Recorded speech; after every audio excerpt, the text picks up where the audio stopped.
Sa lahat ng may sakit na diabetes, bawal po kayong kumain ng isda na walang kaliskis. Isda na walang kaliskis, galunggong, alumahan, tambakol, matambaka, tuna, sapsap, mga walang kaliskis yan.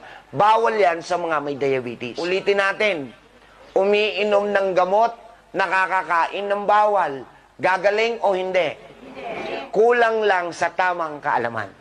Ang allergy, para lang po sa kaalaman ninyo, baka lang hindi nyo alam, pati sa pamilya nyo, ituro nyo. 13 sakit po yon. Isa lang ang tawag, allergy. Ano yon? Sinusitis. Allergic rhinitis, yung hatching ng hatching. Asthma o hika.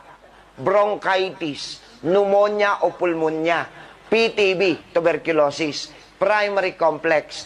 Cox infection. Emphysema, eczema, skin diseases, skin asthma,